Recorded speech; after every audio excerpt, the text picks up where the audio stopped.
मेरा जब इंटरव्यू लिया उपाध्याय जी ने, तो मैंने 2 साल में जो कंस्ट्रक्शन में जो सीखा वो सब बताया उनको, तो खुश हो गए। बोले आपको नॉलेज तो अच्छा है रियल एस्टेट का टक्कर भाई। तो अभी हमने तो इंग्लिश में पढ़ाई की नहीं थी, तो मैं बोला सर इंग्लिश नहीं आता है। उस जमाने में उनका बैंगलोर और दुबई में ऑफिस था। I am talking about 90। तो अगर आपकी इंग्लिश कम्युनिकेशन अच्छी नहीं है तो आप रियल एस्टेट सेल्स कर ही नहीं सकते। तो मैंने कहा वो तो बात सही है सर आपकी। मैं बोला सर एक बात पूछूं क्या? बोले क्या? मैं बोला सर आपके लिए कंपनी के लिए ऐसा आदमी अच्छा है जिसको इंग्लिश आती हो लेकिन बिजनेस नहीं आता, या बिजनेस आता और इंग्लिश नहीं आता। तो एक सेकंड के लिए वो जरा रुक गए कि मैंने क्या पूछा।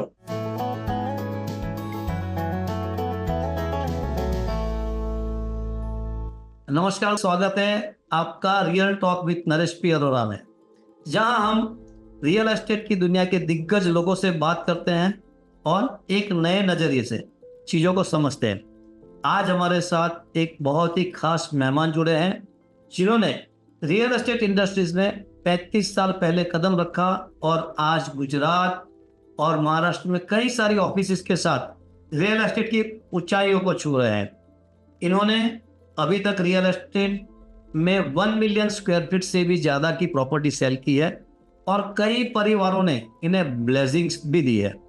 इसके साथ साथ रियल एस्टेट इंडस्ट्रीज के भविष्य को और भी बेहतरीन बनाने के लिए युवा रियल्टर्स को ट्रेडिशनल रियल एस्टेट और मॉडर्न रियल एस्टेट के बारे में गाइडेंस देने के लिए स्क्वायर फीट इंडिया का फाउंडेशन के अंतर्गत ब्रोकर की पाठशाला के नाम से एक पहल शुरू की है, जो कि रियल एस्टेट इंडस्ट्रीज के लिए काफी अच्छा योगदान है।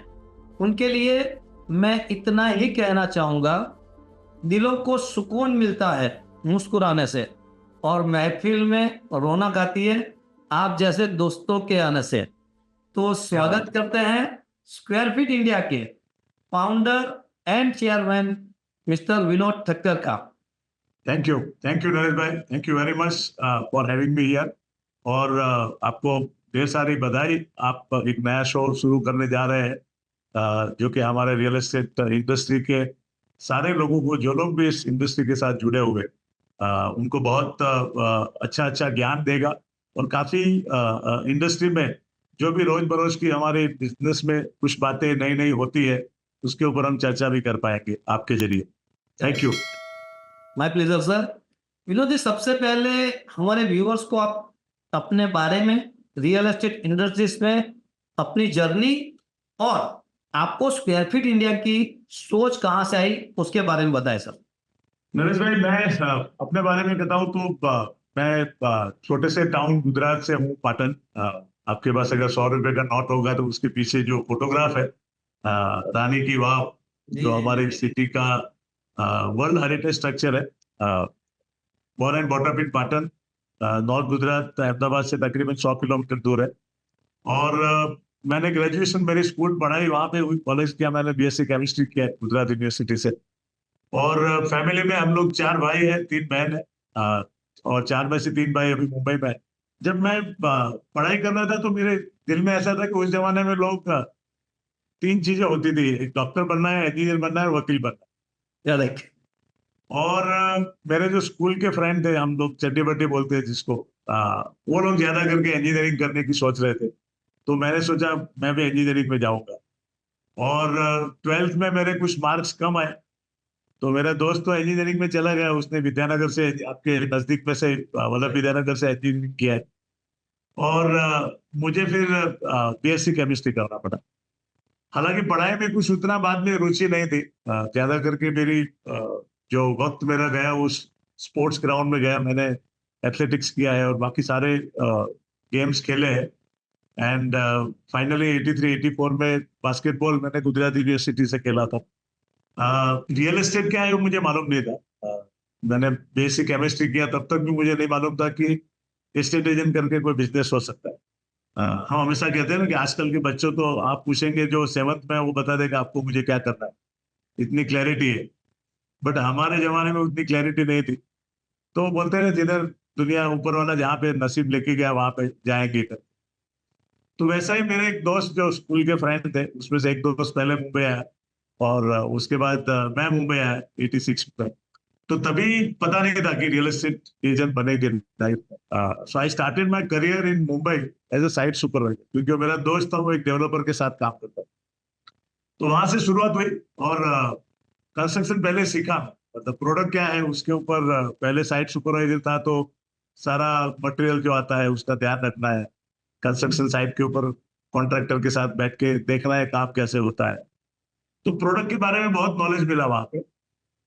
उस दौरान जो रियल एस्टेट एजेंट्स साइट के ऊपर अपने कस्टमर को लेके आते थे, तो वहां पे उनको देखने की अपॉर्चुनिटी मिली, इंटरेक्शन शुरू हुआ। और उस जमाने में 86 में मुंबई में real estate was very unorganised. Correct. उतने कोई ज्यादा बिल्डिंग नहीं बनते थे, और मैं तो एकदम डिस्टेंट दहिसर में, बोरेवली से भी आगे। तो उस जमाने में दहिसर को कोई जानता भी नहीं था। मुंबई एक्चुअली तो साउथ मुंबई आप जाएंगे तो मुंबई लगता था, सही। दहिसर हमारा अहमदाबाद बड़ौदा जैसा है सब। करेक्ट। तो वहां पे कुछ एक्टिविटी चलती थी, माहौल कुछ अलग ही लेवल का था, मतलब ऑर्गेनाइज नहीं था। तो कोई सिस्टम नहीं था, प्रोसेस नहीं था। बिल्डर एक बिल्डिंग चालू करता है, बोर्ड कोई होर्डिंग नहीं लगते थे, कोई मार्केटिंग एक्टिविटी नहीं होती थी, ब्रोकर के थ्रू ज्यादा काम होता था। और ब्रोकर का होलिया भी उस जमाने में दलाल बोलते थे उसको। करेक्ट। और एक टिपिकल व्हाइट एंड व्हाइट रहेंगे, हाथ में एक पर्स रहेगा जिसमें डायरी रहती है, अमिताभ बच्चन की जैसे डॉट में डायरी रहती है, और उसमें कस्टमर के नंबर या फ्लैट के डिटेल लिखे रहते थे। मावा या सिगरेट तो कॉमन था, मतलब दलाल का ये हुलिया था। तो मैं जब 2 साल वहां पे साइट पे काम कर रहा था, तो मुझे कभी ये प्रोफेशन ने अट्रैक्ट नहीं किया, कि ये कोई प्रोफेशन इतना मुझे रिस्पेक्टेबल नहीं लगा। ना ही कभी इंस्पिरेशन आई कि किसी को देख के कि यार अपन भी रियल एस्टेट बिजनेस पर। So I work on that site for 2 years। और 2 साल जब काम कर रहा था, तो हमारे प्रोजेक्ट के बाजू में एक दूसरा बिल्डिंग बन रहा था, वहां पे जो इंजीनियर था उसके साथ दोस्ती हो गई। वो अहमदाबाद से था, गुजराती था, एंड उसने बी सिविल किया था। तो जैसे ये प्रोजेक्ट खत्म हुआ, तो डेवलपर को दूसरा कोई प्रोजेक्ट था नहीं उनका। तो मैं बोला अभी क्या करेंगे, तो मेरे दोस्त ने बोला, जो इंजीनियर था, बोला यार मैं आपको मेरी कंपनी में लेके जाता हूँ, आप सेल्स में करना है। तो and that's how he introduce me to his company. That time his company name was Dealwell. नाम ही मतलब इंग्लिश था। और दहिसर में मैं कोई ऐसे एस्टेट एजेंट, जिनके 4-5 एस्टेट एजेंट थे, कोई प्रोफेशनलिज्म नहीं दिखा मुझे। तो यहाँ पे जब एक कंपनी में इंटरव्यू के लिए गया, तो बेंडर में उनका ऑफिस था। मैं तो सादा शर्ट और जींस पहन के गया था वहां पे इंटरव्यू देने के लिए। और मुझे याद है वो उनके जो जनरल मैनेजर जिन्होंने मेरा इंटरव्यू लिया था, उपाध्याय जी, बहुत कॉर्पोरेट से आते थे। और नरेश में उनकी ऑफिस में मैंने 87 में कंप्यूटर देखा। ओ। और मुझे ब्रोकर का ऑफिस लगा ही नहीं। एकदम सारे सेल्स वाले टाई वाई सूट पहन के कैबिन में बैठे, एसी है, बाहर रिसेप्शनिस्ट है, तो सब इंग्लिश में बात कर रहे। और मेरा जब इंटरव्यू लिया उपाध्याय जी ने, तो मैंने 2 साल में जो कंस्ट्रक्शन में जो सीखा, वो सब बताया उनको। तो वो खुश हो गए, बोले आपको नॉलेज तो अच्छा है रियल एस्टेट का टक्कर भाई, लेकिन आपको अगर पूरा, आपका जो पूरा दिन है वो आप कैसे बिताते हैं, जरा इंग्लिश में बताओ। तो अभी हमने तो इंग्लिश में पढ़ाई की नहीं थी, गुजरात से गुजराती में। उस जमाने में तो आपको मालूम है, कॉलेज में अपन किसी को हाउ आर यू में बोल दिया तो सामने से गाली आती। सही बात है। और मुझे मालूम है हमारे कॉलेज के इंग्लिश के जो प्रोफेसर थे, वो इंग्लिश भी गुजराती में सिखाते थे, क्योंकि इंग्लिश बात करेंगे तो लोग, स्टूडेंट बाहर निकल जाते। सही है। तो मैंने उनको बोला sir I get up at 6:30, and बाद में मैंने हिंदी में छापा। तो मैं बोला सर इंग्लिश नहीं आता है। तो उन्होंने बोला देखो ठक्कर भाई, हमारा ऑफिस इज बांद्रा, वर्ली, अंधेरी। उस जमाने में उनका बैंगलोर और दुबई में ऑफिस था। I am talking about 90। तो बोले हमारे जो क्लाइंट आते हैं, फर्स्ट तो कम्युनिकेशन होता है फोन पे, एडवर्टाइजमेंट होती है। तो अगर आपकी इंग्लिश कम्युनिकेशन अच्छी नहीं है, तो आप रियल एस्टेट सेल्स कर ही नहीं सकते। तो मैंने कहा वो तो बात सही है सर आपकी। फिर मैंने एक क्वेश्चन पूछा हूँ। मैं बोला सर एक बात पूछूं क्या? बोले क्या? मैं बोला सर आपके लिए, कंपनी के लिए ऐसा आदमी अच्छा है जिसको इंग्लिश आती हो लेकिन बिजनेस नहीं आता, या बिजनेस आता और इंग्लिश नहीं आती? तो एक सेकंड के लिए वो जरा रुक गए कि मैंने क्या पूछा हो। फिर उन्होंने बोला आपकी बात सही है, लेकिन हमारा जो क्राइटेरिया है उसके हिसाब से हम आपको जॉब नहीं दे सकते। तो मैंने कहा देखिए सर, मैं ये एक्सेप्ट करता हूँ कि मुझे इंग्लिश नहीं आता। सो जब मैं एक्सेप्ट करता हूँ, वहां से शुरुआत होती है कि मैं सीख सकता हूँ। करेक्ट। अब इंग्लिश सीखने लिए थोड़ा वक्त लगेगा, लेकिन बिजनेस आदमी पूरी जिंदगी भी निकाल देता है तो बिजनेस नहीं सीख सकता। तो आप मुझे आपकी कोई साइट के ऊपर बिठा दीजिए, जहाँ पे आपकी कोई, उस जमाने में साइट पे कोई सेल्स ऑफिस नहीं होती, क्योंकि कैश ट्रांजेक्शन ज्यादा होते थे। उस जमाने में मुझे मालूम है मुंबई में अगर आप 150 रुपया फ्लाइट का रेट है तो 20 रुपए का डॉक्यूमेंट, तो साइट पे कोई ऑफिस वगैरह होता ही नहीं था। तो मैं बोला आप एक काम करिए, मुझे आपकी साइट पे बिठा दीजिए। उनका साइट था एक अंधेरे में, यार, और मुझे 3 महीने का टाइम दीजिए, आप मुझे कोई ऑफर लेटर मत दीजिए। साइट पे जो कस्टमर आता है फ्लैट देखने, उसको वो एक्सपेक्ट नहीं करता है कि कोई फ्लुएंट इंग्लिश बात करे। मैं उतना सीख लूंगा, this is hall, this is bedroom, this is kitchen, this is our building, this is entrance hall. तो मैं बोला, और वो मेरा दोस्त ने उसको जरा पूछ किया उपाध्याय जी को, सर लड़का अच्छा है, जेन्युइन है, मेहनती है, आप थोड़ा उसको मौका दीजिए। And he gave me 3 months time. और मैं दहीसर से निकलता था, वहां पे उनका ऑफिस का टाइम था 10 बजे का साइट का, मैं 9 बजे पहुंचा।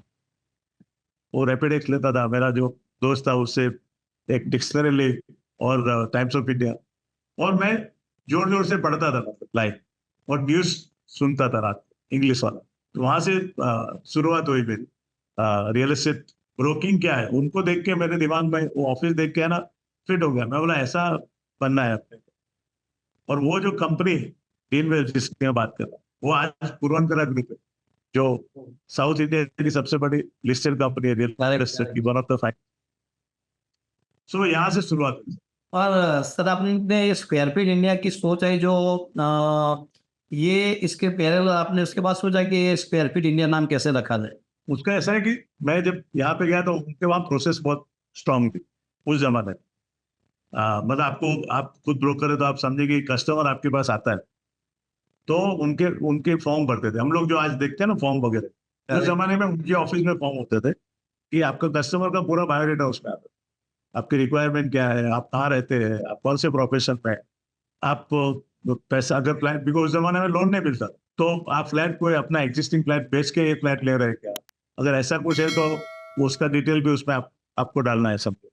कौन से लोकेशन को आपको रेफरेंस है, आपका स्पेसिफिक कुछ एरिया है कि भी ये एरिया में मुझे फ्लैट नहीं चाहिए, ग्राउंड फ्लोर नहीं चाहिए, टॉप फ्लोर नहीं चाहिए।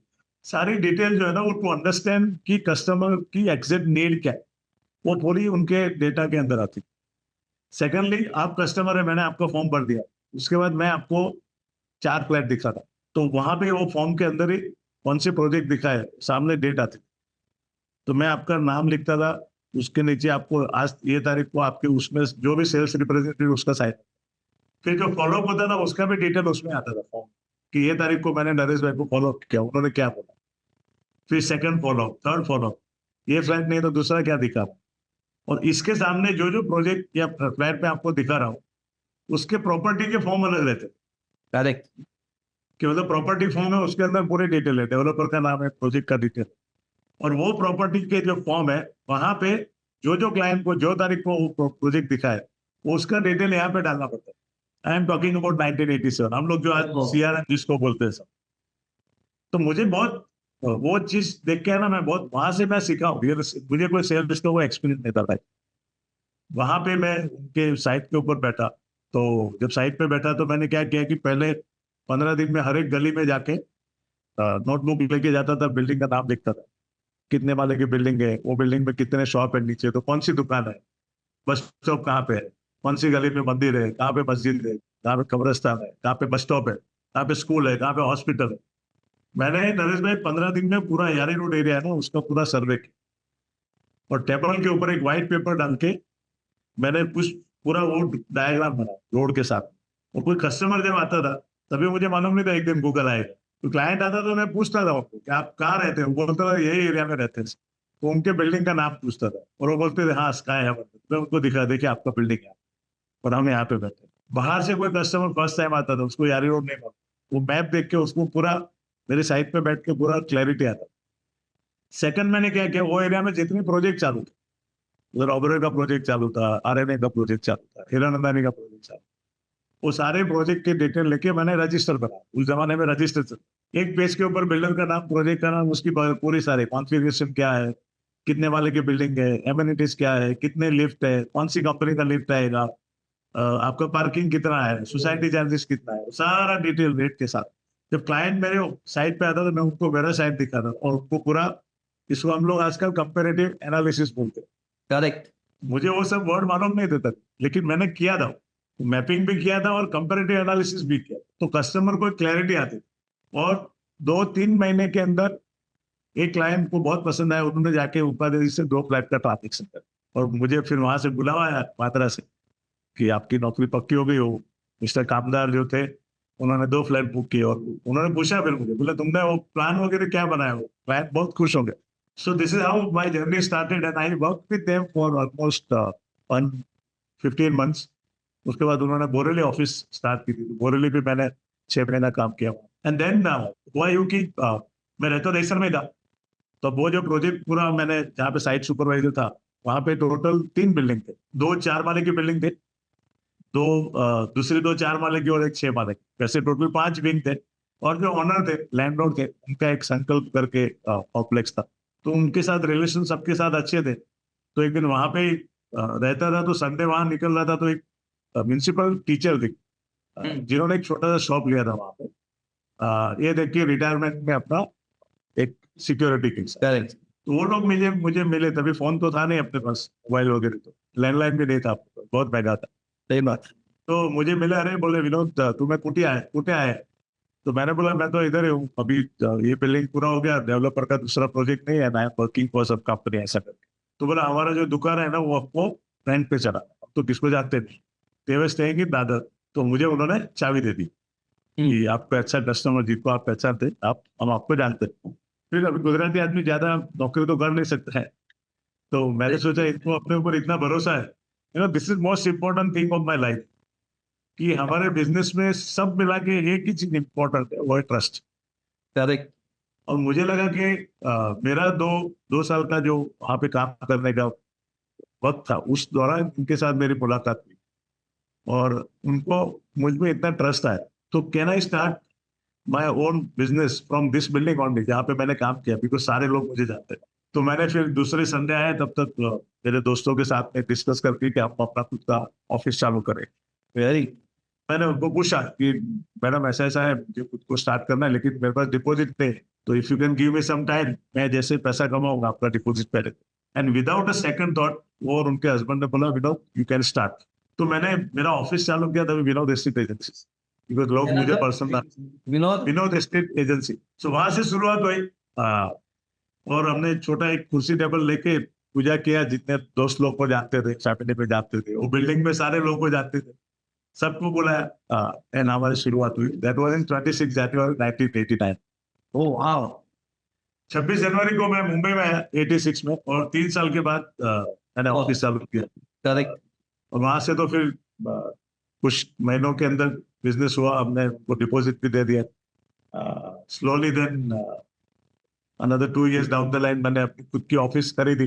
पहले ऑफिस जो वो भी छोटी ऑफिस है, 116 फुट की कारपेट की ऑफिस, अभी भी वहां पे हमने ब्रोकर की पाठशाला शुरू। अच्छा। और फिर मेरा छोटा भाई था, वो दूसरे लाइन में था, उसको मैंने मेरे साथ ले लिया। और एक ब्रदर आया गांव से, उसको भी ले। क्योंकि हमारा बिजनेस ऐसा है ना, उसमें जितने लोग आपके घर के हैं तो उतना अच्छा है, अच्छा है। आपका ओवरहेड कम होता है। और शुरू में तो अपने पास पैसा नहीं था, तो झाड़ू भी हम लगाते थे, मतलब प्यून भी हम थे, बॉस भी हम थे, सब आप थे। सही है।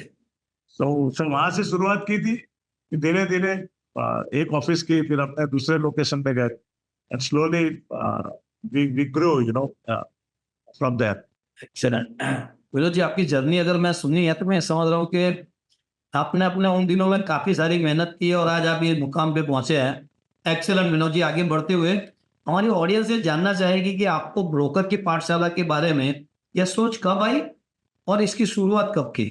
तो 2-3 चीजें हुई 1995 में। सो 89 से 95 हम लोग एक ही ऑफिस में तीनों भाई बैठते थे, नहीं सर। 92 में मैंने अपना खुद का पहला घर खरीदा रहने के लिए। और तभी बिकॉज मेरा जो फैमिली बैकग्राउंड है, मेरे फैमिली में ज्यादा लोग, I was the first graduate in my entire family, तो कभी कोई डायरेक्शन नहीं मिला एजुकेशन के हिसाब से। जब मैं 95 में रोटरी में गया, मेरे साथ दूसरे 3-4 हमारे रियल ब्रोकर थे, राजू भाई कारिया थे जो भी नहीं है, मनु मेहता, वो भी अभी रिसेंटली एक्सपायर हो गए, और एक आकाश एस्टेट करके अशोक चितलिया। तो हम चारों साथ में घूमते थे, तो मैं रोटरी में गया तो उनको भी रोटरी में लेके गया सब। तो वहां पे हमने जो ट्रेनिंग प्रोग्राम और सब देखा कि ऑल ओवर वर्ल्ड में रोटरी फैली हुई है और हर साल लीडरशिप चेंज होती है और एक लीडर अपना काम डेलीगेट करता है। करेक्ट। और वहां से मुझे एक आइडिया है कि मैं मेरे ऑफिस में बैठा हूँ, हम लोग 3 भाई है और कोई भी आएगा तो मेरे बारे में पूछता है। एक भाई फ्लैट दिखाने को जाता है, बट रिकग्निशन मुझे मिलती थी। तो मुझे रोटरी में जाने के बाद लगा कि यार ऐसा नहीं है कि मेरे भाई मेरे से भी ज्यादा होशियार हो सकते। तो मैं अगर अपॉर्चुनिटी नहीं दूंगा उनको तो तब तक पता नहीं चलेगा और मेरा ग्रोथ ही नहीं होगा। अगर सब चीज मैं करने को जाऊंगा तो क्या होगा। बिल्कुल तो सही। वो ख्याल लीडरशिप का वहां से आया। तो मैंने 96 में दूसरी ऑफिस स्टार्ट की। दहीसर, हम लोग ईस्ट में थे, दहीसर वेस्ट में। एक भाई को उठा के वहां पे बिठाया कि now you are the boss here. मतलब ऐसा होना चाहिए कि 1 साल के बाद मैं यहाँ पे ऑफिस में आऊँ तो तुम्हारा नाम से लोग जानने चाहिए, मेरे नाम से नहीं। Absolutely. And exactly that happened. और वहां से एक ग्रोथ की जर्नी शुरू हुई कि लीडरशिप क्या करता है लाइफ में, वो रोटरी से मुझे सीखने को मिला। और उसके बाद 1997 में जब रियल एस्टेट मार्केट एकदम खराब था, बॉम्बे का क्या इंडिया का, 95 के बाद जो करेक्ट। था कि स्टॉक मार्केट नीचे गई सब लोग। उसी दौरान ना हमारे एक बोरेवली के एक डेवलपर ने कुछ ब्रोकर्स को लेके 15-16 ब्रोकर को लेके पिकनिक निकाला और सुबह से शाम तक हम वो सब साथ में थे। और पिकनिक में मैं था, मेरे जो 2 दोस्त थे जो रोटरी में थे, राजू भाई और मनु भाई। तो शाम को डिनर के टाइम पे हमने एक आइडिया शेयर किया उनके कि यार हम लोग ऐसे ऐसे रोटरी में जाते हैं, लोग एक दूसरे को बहुत ट्रस्ट करते, रिस्पेक्ट देते, जस्ट रोटरी का पिन देखते कहाँ से भी है सब। और हम लोग हमारे बिजनेस में साथ में मिलकर बिजनेस क्यों नहीं करते। हम लोग एक दूसरे की टांग खींचते हैं, भरोसा नहीं है ब्रोकर को ब्रोकर के ऊपर, और उसकी वजह से हमारी रिस्पेक्ट नहीं है सोसाइटी। तो सबको आइडिया पसंद आया। मतलब हम लोग अगर साथ मिल जाए तो एक दूसरे के काम में आ सकते हैं। मैं एक एरिया में काम करता हूँ, मेरे पास एक टैलेंट है, आप एक एरिया में काम करते हैं, आपके पास टैलेंट है। तो सबने बोला यार ये तो आइडिया अच्छा है। तो वो बिल्डर ने भी बोला कि this is very good, you should start the association. Correct. तो हमने वो 15 लोग जो आए थे उनको बोला आप एक अपने एक दोस्त को लेके आओ जिसको ये एसोसिएशन में ज्वाइन होने का इंटरेस्ट है। तो हमने नेक्स्ट वीक में एक मीटिंग बुलाई, 35 लोग जमा हो गए और मैंने बात किया कि भाई ऐसा ऐसा एसोसिएशन बनाना चाहिए, अपना हर एक एरिया से एक ब्रोकर को लेके सब मिलेंगे तो एक दूसरे का बिजनेस बढ़ेगा। और हम लोग ट्रेनिंग प्रोग्राम रखेंगे तो, ताकि हम अपने आप की स्किल बढ़ा सके। जो रोटरी में जो जो समझ रहा था ट्रेनिंग और वो सब चीज, तो वो मैंने उधर बात की और लोगों को समझ में आया। हमने 1000 रुपये जमा किए सबसे। और तभी वजू भाई मकवाना हमारे जो काउंटर प्रेसिडेंट, बिकॉज वो उनका रिस्पेक्ट बहुत था, बहुत एथिकल काम करते थे। तो इनको बोला कि भाई आपको लोग जानते हैं, आप पहले प्रेसिडेंट बन जाए। करेक्ट। और हमारा जो रोटरी का कोड ऑफ कंडक्ट है, एसोसिएशन कभी बनाया नहीं था, उसको कैसे डॉक्यूमेंट बना ले। तो हमारे एक क्लब के रोटरी के मेंबर एक थे, सीनियर मेंबर सीरन प्रभु, उन्होंने उसके कोड ऑफ कंडक्ट लिखे। एक्सेलेंट। वहां से एसोसिएशन की शुरुआत हुई। वहां से फिर धीरे धीरे धीरे ग्रोथ होना शुरू हुआ। और ट्रेनिंग मेरे ध्यान में तब से आई जब से मैंने रोटरी ज्वाइन किया, रोटरी से सीखा, वो मैंने बिजनेस में डाला, बिजनेस में डाला association. So that's how we started the training program. उसके बाद तो आपको पता है एनआर इंडिया बना, हमारा एसोसिएशन भी बहुत एक्टिव है 2008 में। And I used to do lot of training program across the country, almost सारे सिटी में जाके आए। और मैंने देखा कि रियल एस्टेट इंडस्ट्री इतनी अच्छी है, इतनी फास्ट अभी ट्रांसफॉर्मेशन आ रहा है इंडस्ट्री में। बट उसके साथ साथ में किसी को अगर प्रोफेशनली ये इंडस्ट्री ज्वाइन करनी है एज ए करियर, तो पूरे इंडिया में कोई भी कॉलेज के अंदर इसकी कोई कोर्स नहीं है, ना कोई स्कूल में सिखाया जाता है। आज मेरे हिसाब से मैंने जो भी 35 साल में सीखा है, काम करके सीखा है। और पिछले 15 साल में अगर हम देखेंगे तो एनआर इंडिया की वजह से हम कॉन्फ्रेंस में जाते हैं, इतने सारे लोग को मिलते हैं, स्पीकर आते हैं, बात करते हैं। अभी तो रेरा हुआ सब, उस जमाने में रेरा कुछ नहीं था। लेकिन मैंने देखा है नरेश भाई कि आज भी इंडिया में तकरीबन 10 से 12 लाख ब्रोकर, और वो 10-12 लाख ब्रोकर में से अभी पूरे इंडिया में रेरा में रजिस्टर है ऐसे 80 से 90 हजार। करेक्ट। तो बाकी के जो सारे ब्रोकर है वो इंडिविजुअल ब्रोकर, नंबर 1।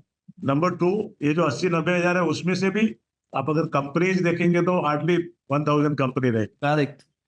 बाकी किसी के पास 1 मेंबर 2 मेंबर का टीम है, वैसे ब्रोकर है सब। और पिछले 10 साल में जो बदलाव आया है, और अभी तो फास्ट तेजी आ रही है, टेक्नोलॉजी आ रही है, करेक्ट, ये आ गया है। एजुकेशन लेवल हमारे इंडस्ट्री में बहुत कम है जो जूनियर ब्रोकर, इंक्लूडिंग मी। मतलब मैंने जैसे बोला मैं बॉम्बे में आया तो मुझे 2 सेंटेंस इंग्लिश बोलने को नहीं आता। सो मैंने सोचा कि क्यों ना हम पहले तो ये जो एग्जिस्टिंग ब्रोकर है उनको हमको हेल्प करना है कि वो अपने आप को अपग्रेड कर सके। अदरवाइज वो ट्रांजेक्शन बेस्ड ब्रोकर जो है वो डिसअपियर हो जाए। अभी बहुत सारी कंपनियां, बड़ी बड़ी कंपनी या कॉर्पोरेट जितने, वो सारे रियल एस्टेट पे आ गए। अभी आपको गोदरेज, टाटा, एल&टी के साथ काम करना है एज ए ब्रोकर, तो आपको आपका जो चैनल पार्टनर फॉर्म भरते हैं, आपका जीएसटी होना चाहिए। आप अगर फॉर्म भी भर नहीं सकते तो how are you going to do?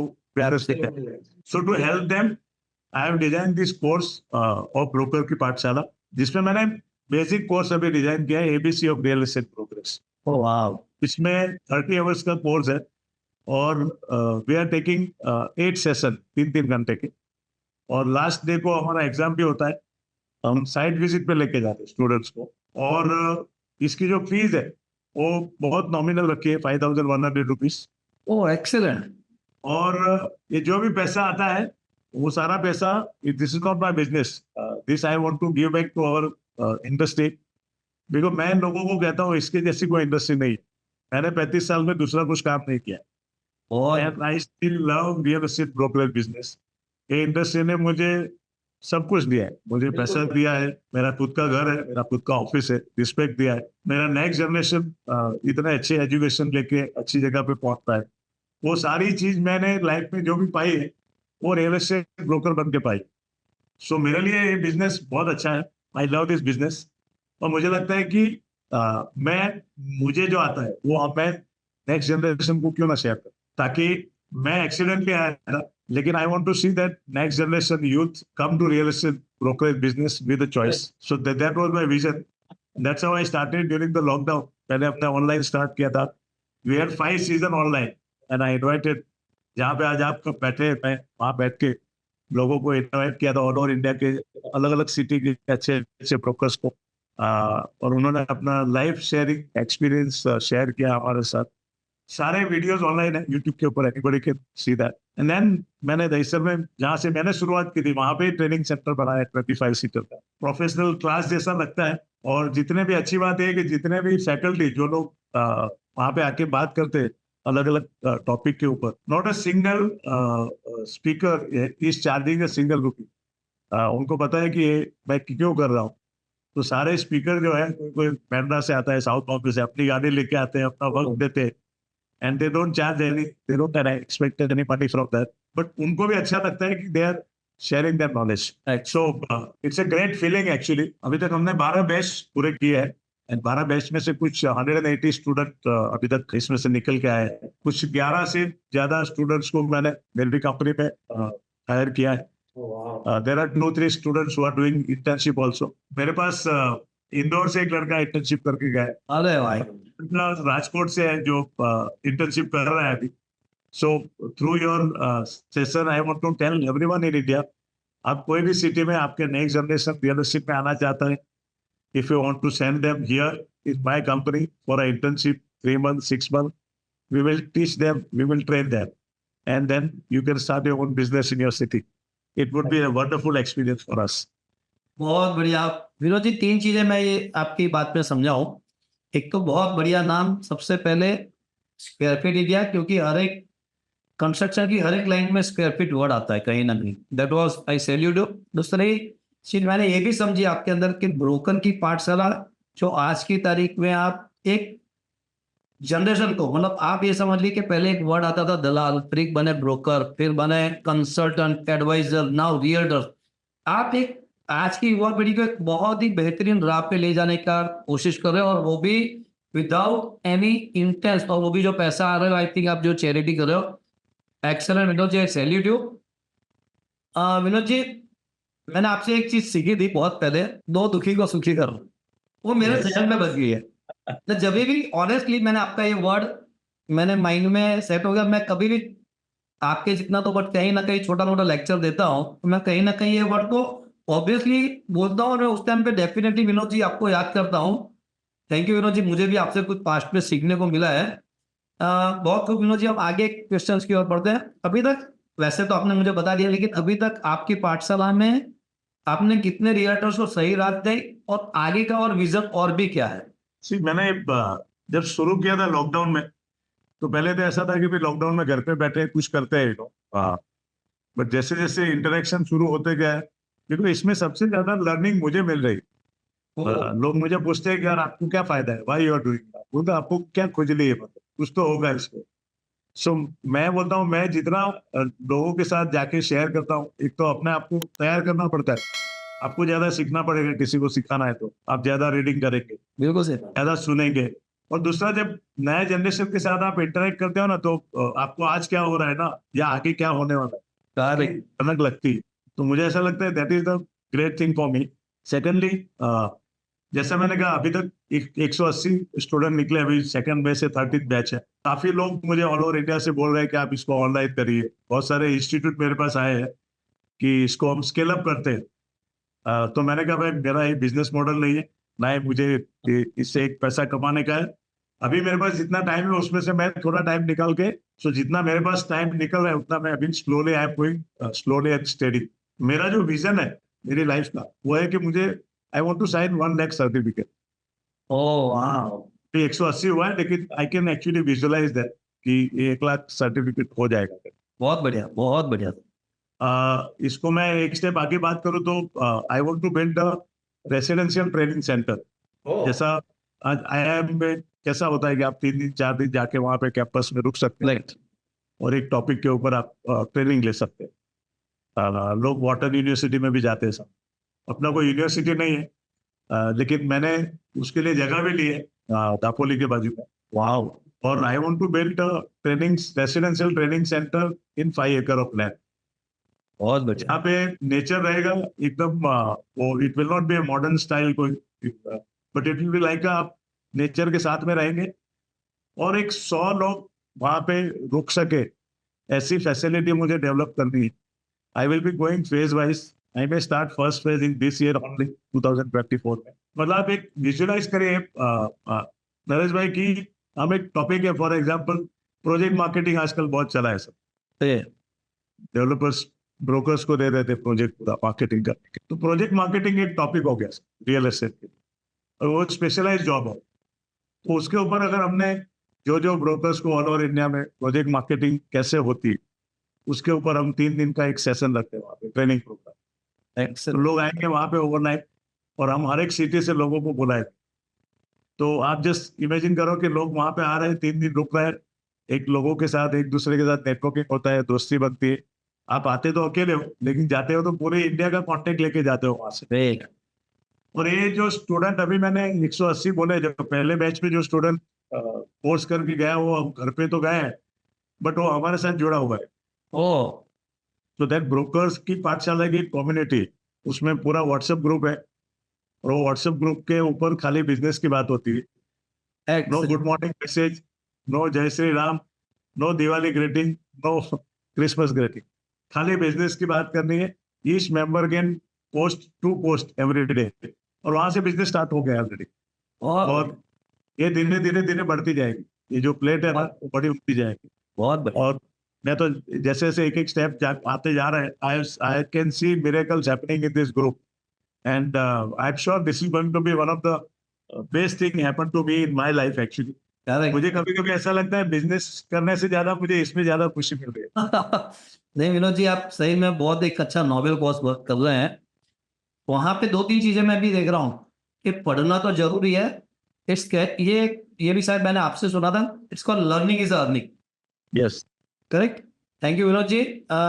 Vinod ji, मेरा जो नेक्स्ट क्वेश्चन है दैट इज रिगार्डिंग, आज के समय में बहुत सारी टेक्नोलॉजी है, जैसे कि AI, artificial intelligence, virtual reality हो गया, ब्लॉकचेन टेक्नोलॉजी आ गया है। उनका रियल एस्टेट इंडस्ट्रीज में क्या प्रभाव हो रहा है या हो सकता है सर? नहीं नहीं, प्रभाव तो ऑलरेडी स्टार्ट हो गया है। मैं और आप बात कर रहे हैं, हमने कभी सोचा नहीं था कि इस ऐसे मॉड्यूल की वजह से हम पता नहीं कितने सारे लोग, हम हमारा ये सेशन अभी पूरी जिंदगी हमारे जाने के बाद में भी टेक्नोलॉजी के साथ रहेगा। एब्सोल्युटली। इतने सारे लोगों को कभी फायदा होगा, we never know that. So technology already real estate में आ गई है। और 2005 में जब मेरा 16 साल तक कंपनी का नाम विनोद एस्टेट एजेंसी था। अच्छा। और जब 2005 में मैंने सीआरएम लिया, वेबसाइट चालू किया, तो तभी टेक्नोलॉजी बहुत फास्ट आ रही थी। तो मैंने सोचा विनोद एस्टेट एजेंसी है ना, वो मतलब पर्सनलाइज नेम, कल मैं चला जाऊंगा तो ये कंपनी बंद हो जाएगी। बिल्कुल सही बात है। तो ये थॉट आया तभी कि ऐसा नाम रखेंगे अपने जाने के बाद में भी नाम रहना चाहिए। करेक्ट। Certainly जो लोग वो कंपनी के साथ जुड़े, they should feel proud and एक सेंस ऑफ बिलोंगिंग होना चाहिए कि ये कंपनी मेरा है। सो ये नाम मुझे अर्ली मॉर्निंग 4 बजे सूझा था कि यार ये ऐसा नाम है कि everybody has to speak about it. Correct. मैं जब मेरे प्रिंटर के पास गया सुबह सुबह में ये नाम लेके, मैं बोला भाई स्क्वायर फीट, तभी तो स्क्वायर फीट था। तो मेरे को बोला ये क्या है, किसको मालूम पड़ेगा, आप एस्टेट एजेंट देकर। तो मैं बोला भाई नहीं मालूम पड़ेगा, इसके लिए लोग आके पूछना चाहिए कि क्या है, यू नो। बड़ी क्यूरियोसिटी सी है। तो that's how I started. And मैं हमेशा चेंज में बिलीव करता हूँ। कुछ साल हो गए, स्क्वायर फीट फेमस हो गया समझो। उसके बाद हम लोग दुबई गए थे बीच में, तो वहां पे मैंने एक कार्ड दिया डेवलपर के पास, एमआर के वहां पे। तो उसका सेल्स वाला बंदा बोलता है अरे सर आपकी कंपनी में सब लोग आते हैं यहाँ पे। अच्छा। तो मैं बोला भाई मैं खुद पहली बार दुबई में आया, कंपनी किधर से है। तो then lot of people started using it. किसी ने स्क्वायर फीट एस्टेट एजेंट किया, किसी ने स्क्वायर फीट प्रॉपर्टी किया, चेंज नहीं बोल। किसी ने बियॉन्ड स्क्वायर फीट किया, किसी ने अबोव स्क्वायर फीट किया। बाद में 2008 में स्क्वायर यार्ड आ गया। So people started getting confuse. और कुछ लोग तो आके मेरे को ये भी बोलते थे अरे you should take a legal action on that, आप उसको शो करो। तो मैं बोलता था भाई जिनकी है कि क्यों शो करने के पीछे टाइम वेस्ट करने का। करेक्ट। बट हमारा कंट्रोल उनके पास नहीं है, हमारा कंट्रोल हमारे पास है। सही है। But we can do. तो तभी मैंने कहा मेरी अलग अलग सिटी में ऑफिस है, तो मैंने नाम में एंड कर दिया स्क्वायर फीट इंडिया करके। मैंने बोला स्क्वायर फीट इंडिया किसी के पास नहीं है, स्क्वायर फीट इंडिया एक ही है। और काम भी इंडिया में ही करना है। तो that's how I change this name. And वापस मतलब 2005 में नरेश भाई ऐसा था मुझे कि 96 में दूसरा ऑफिस किया। 96 से 2005 तक मेरे कुछ 10 ऑफिस हो गए। और फिर मुझे ऐसा लगा कि ये बिजनेस इतना अच्छा है कि इंडिया में जहाँ पे 3 लाख की पॉपुलेशन होगी वहां पे बिजनेस हो सकता है। करेक्ट। मेरा सिंपल मॉडल था, मैंने कभी और किधर दिमाग चलता नहीं, स्टॉक मार्केट में कभी 1 रुपया डाला नहीं। मैंने सोचा जो भी साल में पैसा बचेगा उसमें से एक नए एरिया में जाके ऑफिस लेने का, इंटीरियर करने का, 4 आदमी को ट्रेन करने का, उसको उधर बिठाने का, अपना एक बोर्ड लगेगा, अपना ब्रांड एक्सपांड होगा, नेटवर्क बढ़ेगा, 4 आदमी का घर चलता है और अपने को रेंट से ज्यादा पैसा मिलेगा। बहुत बढ़िया, बहुत बढ़िया। एकदम सिंपल थॉट था। और एक टाइम पे ऐसा था कि देन बढ़ते बढ़ते बढ़ते आपको मालूम है we reach to 22 branch at one time in 2010-11। और जब एनआर इंडिया में भी जाता था तो सब लोग पूछते थे how do you do this, हम लोग साला 3 ब्रांच संभाल नहीं पाते, तुम 22 ब्रांच कैसे संभालते। सो देन टेक्नोलॉजी बहुत फास्ट मूवमेंट आया। मुझे ऐसा था उस जमाने में कि मैं हर एक सिटी में इंडिया में जाके स्क्वायर फीट का बोर्ड होना चाहिए।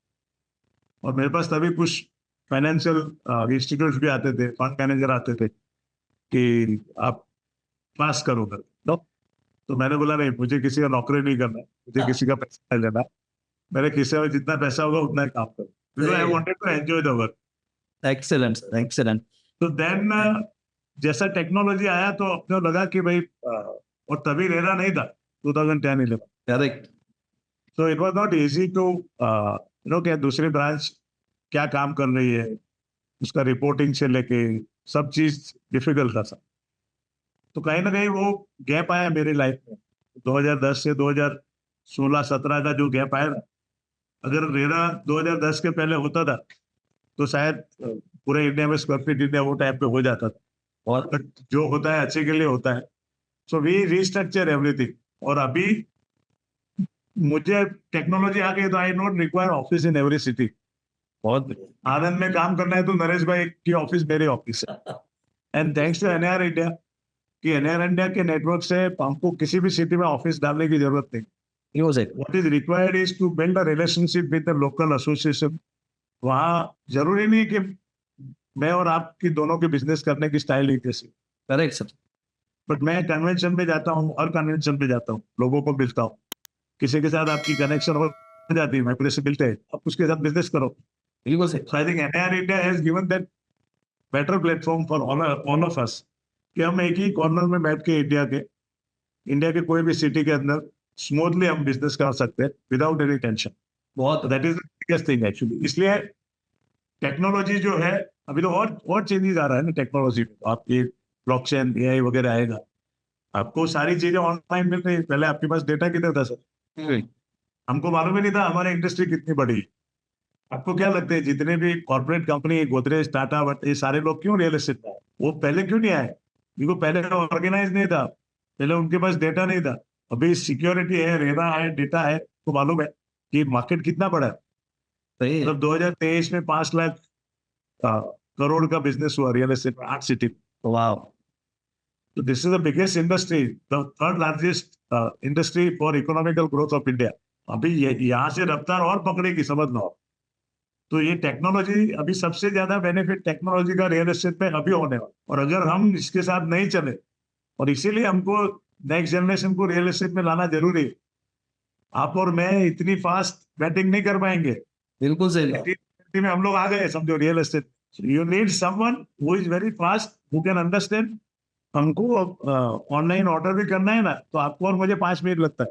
सही बात है. बिल्कुल सही. बच्चे एक साथ में चाय पीते पीते 10 सेकंड के अंदर ऑनलाइन ऑर्डर कर लेते. दोनों काम करते हैं. So that speed, we need that speed, and Yes. that is where I think this is a great industry for the next generation. तो विनोद जी, जैसे आपने बहुत अच्छा एक नॉलेज शेयर किया रिगार्डिंग एआई और वर्चुअल रियलिटी, और आपने एक चीज कही जिसका मतलब मैं मीनिंग ये समझता हूँ कि your network is your network.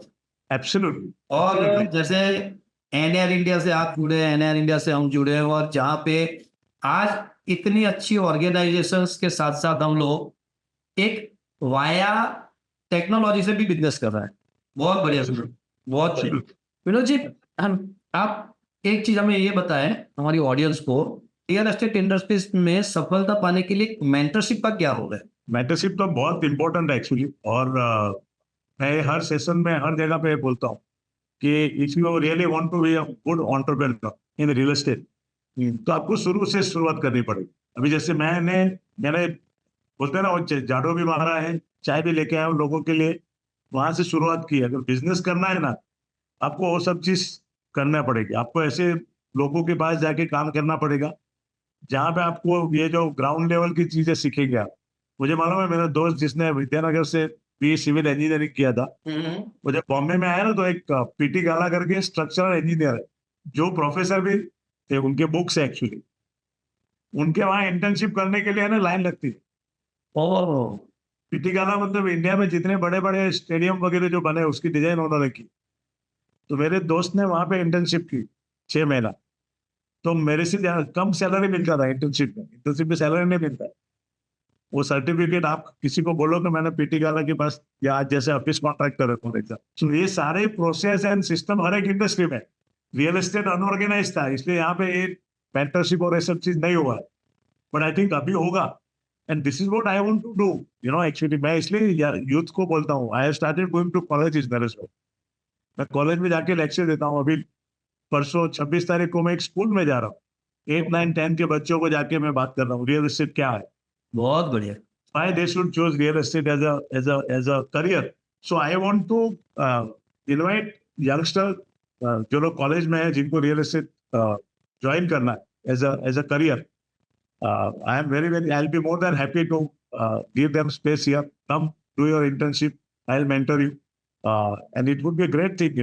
I'll be more than happy कि मैं मेरे लाइफ टाइम में अगर कम से कम 200-300 यंगस्टर को मेंटरशिप दे सकता हूँ. बहुत And बढ़िया. it is very important for all of us, people like you and me, who have been into industry for last 30-40 years. Correct. Should invite youngster to their company for internship and mentorship. Vinod ji, हमारे viewers जो episode देख रहे हैं, उनको आप एक single line या कोई ऐसा एक टिप्स दे दीजिए जो आगे वो अपने आप को सबसे अलग और स्किलफुल रियल्टर्स बनने में हेल्पफुल हो. स्किलफुल रियल्टर में तो 4-5 बातें बहुत इंपॉर्टेंट आती है. Please. सबसे most important thing to be a successful realtor is your attitude. Oh wow. And you should ask yourself why you want to become a real estate agent. Because why खाली पैसा तो है सब industry, and real estate में बहुत बड़ा पैसा है आपको compare to any other industry. अगर आप अच्छे से काम कर रहे हैं, मेहनत कर रहे हैं, जी जान से अपने आप को फेंक रहा है इंडस्ट्री के अंदर, I think there is no limit to earn money in real estate property, but your attitude towards your work, towards your people, आप टुवर्ड्स योर कस्टमर, ये बहुत इंपॉर्टेंट है if you want to be a very good realtor. Second thing है communication, how you communicate. You know आपके पास skill बहुत सारी चीज, you should have good communication skill, good negotiation skill, you should be a good listener. जमीन पे रहना पड़ेगा, मेहनत बहुत करनी पड़ेगी, डिसिप्लिन बहुत होना पड़ेगा. आई थिंक ये 5-6 चीजें बहुत इंपॉर्टेंट है. टॉलरेंस, पेशेंस बहुत इंपॉर्टेंट है. कभी कभी एक ट्रांजेक्शन होने के लिए 2 साल होता है, कभी ट्रांजेक्शन कैंसिल भी हो जाता है, बहुत सारी चीजें होती है. You should have patience. एकदम काम वो बोलते हैं ना, इधर साइड के ऊपर बर्फ बर्फ होना चाहिए, पाँव में भागना ही चाहिए, मतलब एक जगह पे रुकने की ये नहीं होनी चाहिए. और most important thing is a value system, your ethics. You should be very transparent in your all the dealings. आप ऐसा ही काम करना या ऐसी जगह किसी को बेचना जो अगर आपको किसको खरीदनी है तो अपने आप को पूछना कि ये प्राइस में मैं ये चीज खरीदूंगा. If the answer is yes, then only sell the property. Otherwise you may be doing earning money but that will be shortcut. Right. So मुझे एक चीज याद है, जब मैं 92 में मैंने पहला घर खरीदा तो मेरी दादी आई थी गांव से, उनको बुलाया था पूजा के दिन. तो उस जमाने में लिफ्ट नई नई हुई थी, तो वो जाली वाली लिफ्ट आती थी, तो दादी ने बोला लिफ्ट में नहीं जाओ. अच्छा. तो मुझे याद है 5 माले पे घर था, तो हम लोग, मैं दादी को लेके धीरे धीरे 5 माला चल रहे थे. अब जुने जमाने के लोग हैं ना, तो उसने सोचा कि 86 में लड़का, मेरे को बोलते हैं 86 में तो आया मुंबई में, तो कोई ज्यादा डॉक्टर वकील तो था नहीं. और उस जमाने में बॉम्बे के लिए बोला जाता था कि અહીંયા अगर हाँ रोटलो મળે પણ ઓટલો ना મળે मुंबई में. तो उसको लगा कि यार तू 6 साल के अंदर खुद का घर खरीद रहा है, तो कुछ ऐसा वैसा काम तो नहीं कर रहा है. सही है.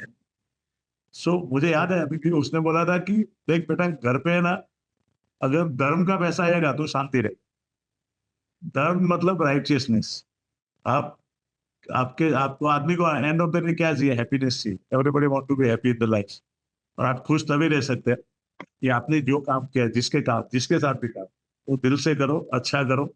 आपको रात को नींद आएगी. वो सुकून नहीं होगा ना, तो आप अगर कितने भी बड़े बन गए, उसकी कोई मतलब वैल्यू नहीं मेरे हिसाब से. बहुत बढ़िया विनोद जी, बहुत बढ़िया विनोद जी.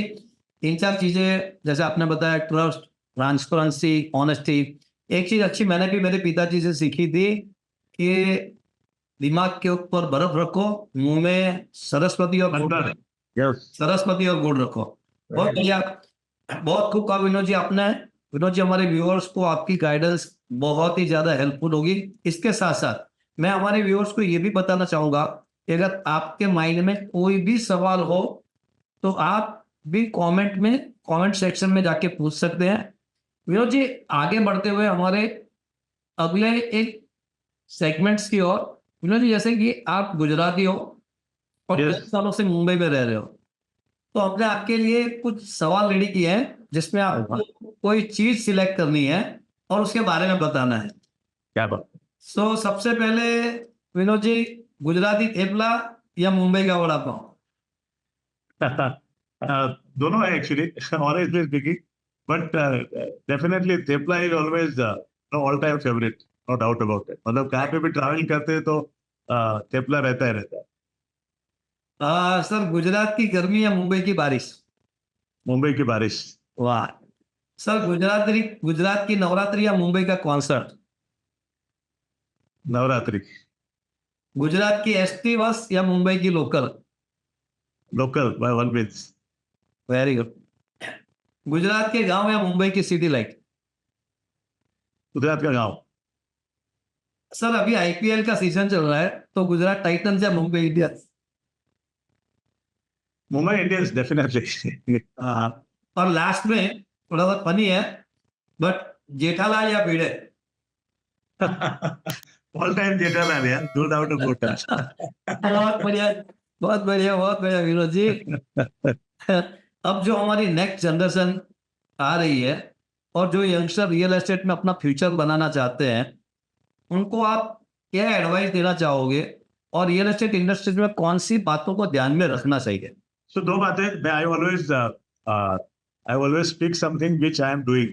मैं कभी आपको बोल रहा हूँ सिगरेट मत पियो, अगर मैं सिगरेट पी रहा हूँ तो उस बात में कोई वजन नहीं है. तो मैं हमेशा यंगस्टर को बोलता हूँ रियल एस्टेट ज्वाइन करो ज्वाइन करो. तो सबसे पहले मेरा जो नेफ्यू है, मेरे नेफ्यू ने सनी ठक्कर, वो हैज डन बी सिविल. उसने बॉम्बे से किया बी सिविल, महाराष्ट्र से, और फ्लोरिडा से उसने मास्टर्स किया कंस्ट्रक्शन मैनेजमेंट में. मियामी में उसने 2 साल काम किया है, एक्सक्लूसिव बंगलोज बनाता था.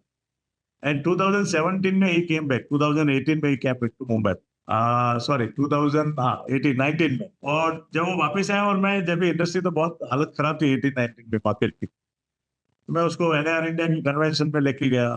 धीरे-धीरे हीरानंदानी, मोहम्मद ईरानी, सारे जो डेवलपर्स, सीआईआईपी की, तो सब लोग उसको पूछते हैं. मैं उसको इंट्रोड्यूस कर रहा था कि ये जॉइन रियल एस्टेट. तो सब लोग बोलते हैं पागल है क्या तू, यूएस छोड़ के इधर आया रियल एस्टेट पे, यो मार्केट वॉज वेरी बैड.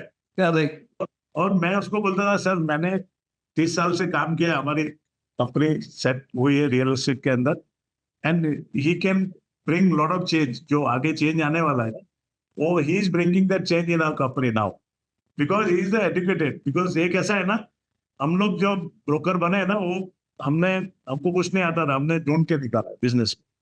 लेकिन अगर ये एजुकेशन के साथ में मैं जो काम 35 साल में कर पाया ना, वो सनी अगले 5 साल में स्क्वायर फीट में करेंगे. बहुत बढ़िया, बहुत तो that is a change which is coming, and that is the opportunity. इसलिए मैं यंगस्टर को बोलता हूँ this is a great industry, number 1. Number 2, what you need to know about if you want to be a real estate broker. सबसे पहले RERA है ना, आपके पास डेटा है, आपकी कितनी बड़ी इंडस्ट्री, आप कौन से लोकेशन में काम कर रहे हैं. हमारे जमाने में हम आंख बंद करके बोलते हैं ना, वो बिना हेलमेट को हमने स्कूटर चलाया. बढ़िया। सही है। आपके पास सीट बेल्ट भी है, आपके पास हेलमेट भी है, तो आप थोड़ा स्पीड बढ़ा सकते हो. हम उतना स्पीड में काम नहीं कर पाए, आप क्यों स्पीड बढ़ा सकते हो. आज T20 में क्यों इतने फास्ट रन बनते, बिकॉज बहुत सारी फैसिलिटी आ गई. उस जमाने में ऐसे ग्राउंड भी नहीं थे, ऐसे बैट भी नहीं बनते थे, करेक्ट. इतनी टेक्नोलॉजी भी नहीं थी कि वो दूसरे प्लेयर को वो लोग रीड नहीं कर पाते थे. आज आपके पास टेक्नोलॉजी है, वो बॉलर के 4 ओवर को अगर उसने देख लिया, उसको समझ में आ जाएगा कि इसको मुझे कैसे खेलना है. Same thing is happening in real estate. I think excellent. आपके पास डेटा है, आपके पास ट्रांसपेरेंसी है, government is also coming and helping this industry. तो पहले एक बिल्डिंग बनने को 10 साल लगता था, अब एक बिल्डिंग 2 साल में पूरी हो सकती है. बिल्कुल सही बात है। और अपनी इंडस्ट्री रियल एस्टेट की अगर इंडिया के हिसाब से आप देखेंगे, तो अभी तो शुरुआत हुई मेरे हिसाब से. क्योंकि हमने 10%-15% ही इंडस्ट्री को देखा है. करेक्ट। इनके लिए अगला 10-15 साल जो है, वो रियल एस्टेट में जो तूफानी तेजी आएगी, वो किसी ने सोची भी नहीं होगी. So this is a great opportunity, gold mine for a next generation to enter India. Excellent. बहुत बहुत धन्यवाद विनोद जी, आज हमारे साथ जुड़ने के लिए और हमारे व्यूअर्स को गाइडेंस देने के लिए. आपके लिए बस मैं इतना ही कहना चाहूंगा, जो दिल से हो खूबसूरत, खुदा ने ऐसे लोग कम बनाए हैं. जो दिल से हो खूबसूरत, खुदा ने ऐसे लोग कम बनाए हैं, और वही खूबसूरत लोग आज हमारी महफिल में आए हैं. क्या बात है, क्या बात है. बहुत बहुत शुक्रिया. तो आज हमारी चर्चा यहाँ समाप्त होती है, और मुझे आशा है कि सभी ने रियल एस्टेट को बहुत अच्छे से समझा होगा और रियल एस्टेट इंडस्ट्रीज के बारे में पूरी जानकारी मिल गई होगी. इसी तरह की और रोचक चर्चाएं और एक अनुभवी दृष्टि के लिए जुड़ते रहिए real talk with Naresh P Arora. और अगर आपको यह वीडियो पसंद आया हो तो इसको लाइक, शेयर और सब्सक्राइब करना मत भूलिए. तो मिलते हैं जल्दी आपसे एक नए मेहमान के साथ. तब तक के लिए नमस्कार. Happy investing.